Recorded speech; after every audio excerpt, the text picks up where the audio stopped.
Assalamualaikum warahmatullahi wabarakatuh.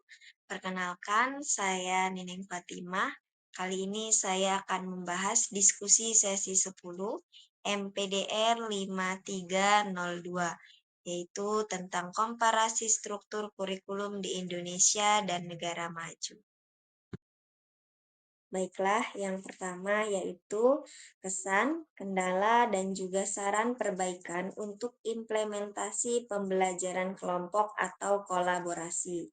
Yang pertama yaitu kesannya, penerapan pembelajaran kelompok atau kolaborasi memberikan suasana belajar yang lebih dinamis dan memberi ruang bagi mahasiswa untuk saling bertukar ide, berdiskusi, dan bekerja sama menyelesaikan tugas.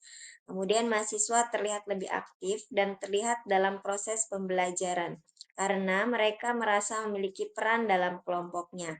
Aktivitas ini juga meningkatkan kemampuan rasa percaya diri pada mahasiswa, termasuk mereka yang biasanya pasif. Selanjutnya yaitu kendala. Di sini kendalanya yaitu dari pengelolaan waktu. Jadi dalam satu kelompok itu terdiri dari mahasiswa dari berbagai kota lintas provinsi, sehingga kesulitan menentukan waktu berdiskusi karena kesibukan yang berbeda-beda. Selanjutnya saran perbaikan yaitu dengan menerapkan manajemen waktu yang terstruktur. Jadi setiap mahasiswa bisa meluangkan waktu untuk berdiskusi tugas kelompok agar tugas bisa selesai sesuai waktu yang telah ditentukan. Selanjutnya yaitu analisa komparasi struktur kurikulum pendidikan dasar antara negara Indonesia secara umum dan di sekolah secara khusus dengan beberapa negara maju pada dua artikel ilmiah yang telah disediakan dalam sesi 10. Baiklah, di sini struktur kurikulum pendidikan dasar di Indonesia secara umum mengacu pada kurikulum Merdeka dan secara spesifik di SD Negeri Buah Kota Serang dengan sistem pendidikan di Finlandia, Korea Selatan, dan Jepang yang dikenal sebagai model sukses global. Informasi komparasi sistem, filosofi, beban belajar, dan evaluasi bersumber dari dua artikel ilmiah, yaitu analisis komparasi sistem pendidikan Indonesia dan Finlandia, dan studi komparatif sistem pendidikan di beberapa negara maju. Berikut adalah struktur kurikulum di Indonesia secara umum dan khusus di SD Negeri Buah Gede. Di sini dari aspek filosofi, di Indonesia yaitu menerapkan kurikulum merdeka. Pembelajaran berpusat pada peserta didik, menekankan pada literasi, numerasi, dan penguatan karakter profil pelajar Pancasila. Kemudian di SD Negeri Buah Gede mengadopsi filosofi kurikulum merdeka tetapi disesuaikan dengan konteks lokal Kota Serang. Kemudian dari aspek mata pelajaran inti Indonesia, kurikulum merdeka terdiri dari agama, pendidikan Pancasila, bahasa Indonesia, matematika, IPA, PJOK, seni budaya, minimal satu jenis, dan juga bahasa Inggris sebagai pilihan wajib lokal. Secara khusus di SD Negeri Buah Gede mengikuti pelajaran inti di kurikulum Merdeka.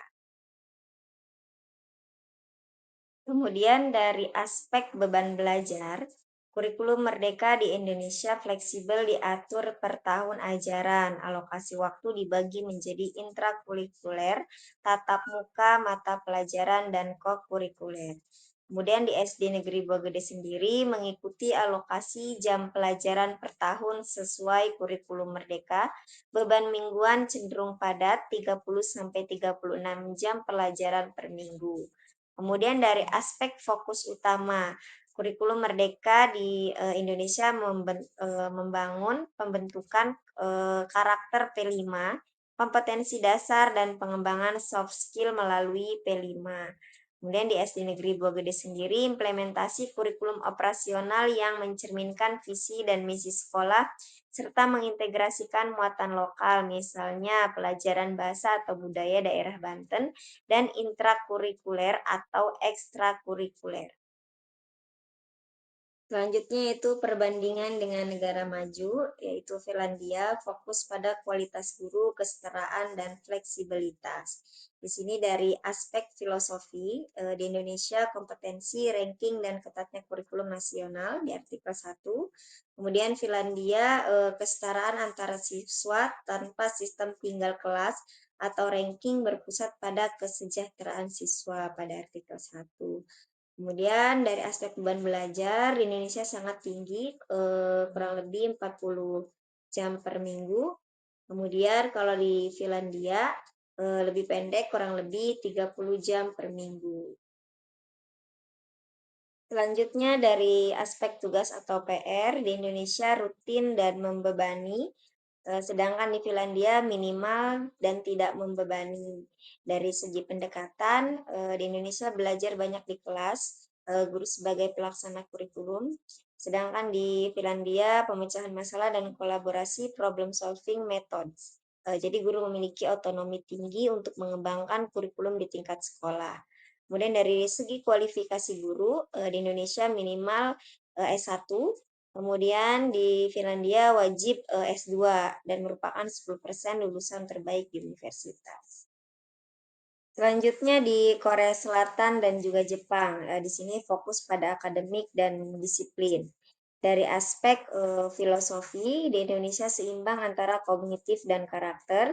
Kemudian di Korea Selatan sangat berorientasi akademik dan kompetitif. Sedangkan di Jepang, disiplin dan penanaman nilai moral. Moral edukasi mengikuti pola 6334. Dari segi beban belajar di Indonesia cukup tinggi 30 sampai 40 jam pelajaran per minggu. Kemudian di Korea Selatan sangat keras jam sekolah panjang terkadang hingga sampai sore dan penanaman disiplin ketat. Kemudian di Jepang juga tinggi bersekolah 5 sampai 6 hari seminggu fokus pada mata pelajaran wajib. Kemudian dari aspek mata pelajaran, di Indonesia ada inti, agama, Pancasila, matematika, bahasa Indonesia, IPAS, dan lain-lain. Kemudian di Korea lebih berorientasi pada matematika, sains, dan bahasa Inggris. Dan di Jepang terbagi menjadi subjek moral, education, dan ekstrakurikuler. Dari segi kurikulum, kompetensi dan karakter itu di Indonesia, kemudian di Korea membekali kompetensi untuk dunia kerja, pengetahuan dan keterampilan untuk jenjang berikutnya, dan di Jepang pendidikan karakter sangat ditekankan, tidak ada akselerasi. Selanjutnya itu kesimpulan dari pembahasan sebelumnya, yaitu secara keseluruhan Indonesia berada di tengah-tengah antara sistem yang sangat kompetitif yaitu Korea Selatan dan sistem yang sangat berorientasi pada kesejahteraan siswa yaitu di Finlandia. Dengan kurikulum merdeka, Indonesia mengambil langkah menuju fleksibilitas yang mirip dengan otonomi guru di Finlandia, namun masih mempertahankan beban belajar yang tinggi mirip dengan negara Asia Timur. Nah, di SD Negeri Buagede sebagai sekolah negeri wajib menerapkan kurikulum merdeka. Struktur kurikulum intrakurikulernya sama dengan struktur kurikulum nasional. Namun fleksibilitas alokasi waktu dan pengintegrasian muatan lokal adalah ciri spesifik di sekolah. Mungkin itu saja yang dapat saya sampaikan. Kurang lebihnya mohon maaf. Terima kasih. Assalamualaikum warahmatullahi wabarakatuh.